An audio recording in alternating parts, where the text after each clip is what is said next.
On the list of the hardest people to buy gifts for, the art collector has to be way up there. They like nice things, they know what they like, and if you do it wrong, your gift will likely just sit in a closet. But there are ways to do it right, from under 50 bucks to as high as you want to go. None of this is sponsored, there are no affiliate links. These are things I would love to receive, and my sister says I have impeccable taste. So here is my much anticipated list of 8 art and art adjacent items I think pretty much any art lover would, well, love. And I'm already throwing you a curveball here because the first thing I'm going to talk about, and this is going to come up a few times on this list, is what not to buy. Number 1, don't buy art. And I can't believe those words just came out of my mouth. But unless you've stood in front of a piece and you're absolutely sure that is the exact piece they want, you're taking a big chance. That's David Hockney, and we'll use this as an example. Let's pretend you know they love Hockney and you want to get them this still life. Well, they may indeed love Hockney, but they might only like the pool paintings or the portraits. They might think these iPad drawings are a little bit cheesy. And you've just dropped a ton of money on a piece they really don't like. So that's why I say, unless you're 100% sure, don't buy art as a gift. But there are some art things on this list that I think everyone will love. If your partner loves Andy Warhol, but a $40,000 print of a Campbell's soup can is out of reach, you can get them this, an actual can of Campbell's soup. These were created by Campbell's in 2012 in conjunction with the Warhol Foundation. They commemorated Warhol's first solo show in LA in 1962, where he exhibited his famous 32 Campbell's soup cans. If I remember correctly, you can usually get the whole entire set of 4 on eBay for 50 to 100 bucks. Now that's a lot to pay for a soup you'll never eat, but they're also a super cool and affordable gift that look great on the kitchen shelf.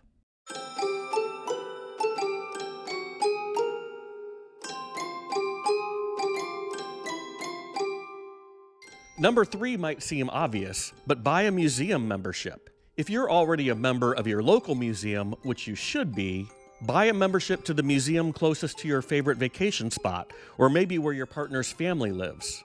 I live in the Midwest, but I'm in and around New York a lot, so I also have a membership to my favorite museum, DIA. If I'm meeting a friend outside of New York City, we immediately have a great thing to do, and I'm supporting an institution I love. And a membership is just typically a little bit more than the price of admission for 2 people. So even if you only go once per year, it's totally worth it, and you feel better about yourself. And while you're visiting your favorite museum, you should go to the gift shop and get this. They're also kind of cheesy, but I love them. And I think they're like under 50 bucks at pretty much any museum store. They're Kokeshi figurines designed by Becky Kemp and Lucy Koss Studio. They change locations in my house with the season. Right now I have Warhol and Kusama just chilling by my ceramic Christmas tree. They have lots of artists available, and even if I can't afford a $6 million pumpkin, I like to think Kusama would appreciate me having a little reminder of her artwork in my living room. So these next few items are a little less art related, but what I think of as art adjacent, meaning most art lovers I know like to be a little more intentional, more analog. Perhaps they take a little more time to appreciate the finer things in life. And there's one thing I really like that makes me step away from my computer and actually think, and that's a fountain pen. This is something I've gotten into fairly recently, but for me, it's made writing seem like less of a chore and turned it into more of a pleasure. It is now so nice to go to a coffee shop with just my pen and a notebook and leave the laptop at home. Whether I'm working on a YouTube script or mapping out a business plan, the fountain pen just gives everything more weight. It's intentional, it's luxurious, and it doesn't have to break the bank.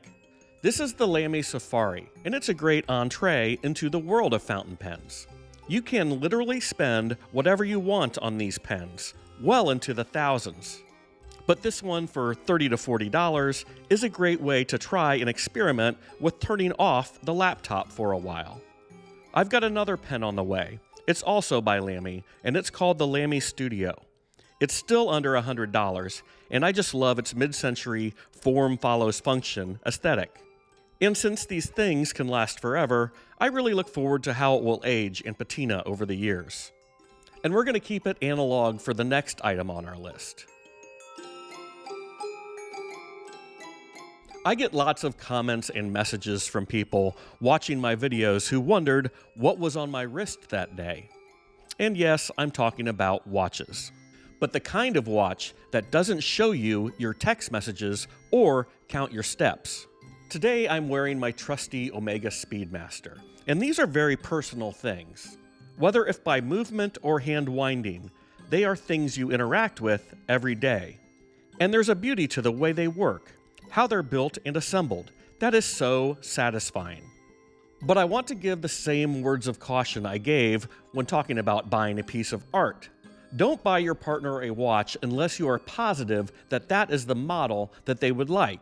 There is one big exception to this rule, however. If you think your partner might be watch curious, there are some entry-level models that pretty much every collector really likes. For under $1,000, I recommend the Hamilton Khaki Field Mechanical, or the Tissot PRX. I've given these both as gifts to my nephew and my dad. My nephew works on a ranch and takes care of horses all day, and this is pretty much the perfect watch to saddle a horse or help round up the cattle. My dad, on the other hand, pretty much just walks from his apartment and down the hall to the cafe at his retirement home. So he needed something maybe a little more refined, and that's what I love about this Tissot.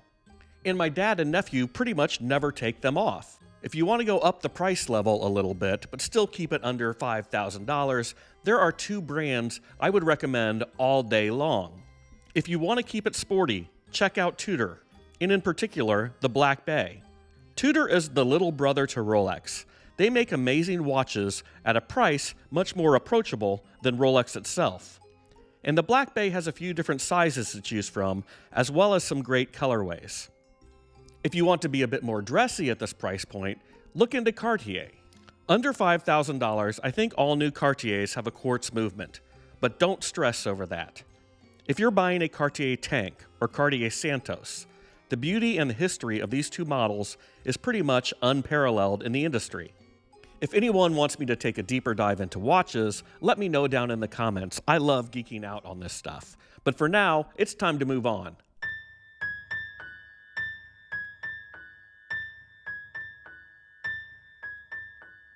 I get how buying a watch can be intimidating, but if you want to give an accessory and jewelry is more your thing, try the French brand Le Graham.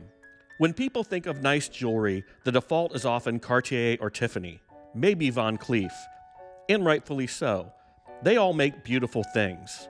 But if your style is a little more minimal, a little more toned down, I really dig this brand. Conceptually, it's smart too. All their pieces are titled after the actual weight of the precious metal. I've got my 7 gram stacked next to my 21 gram silver cuff, and there are material choices too.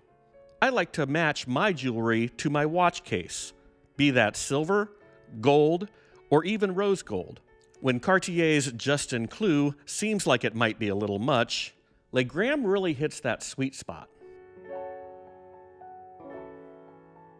Finally, and I can't believe I'm even bringing this up, but the default gift for many when you can't figure out what to buy someone is often a fragrance. If your partner has one fragrance they always wear, that you both enjoy, okay, get that. Otherwise, don't get too specific. A fragrance is also a very personal thing.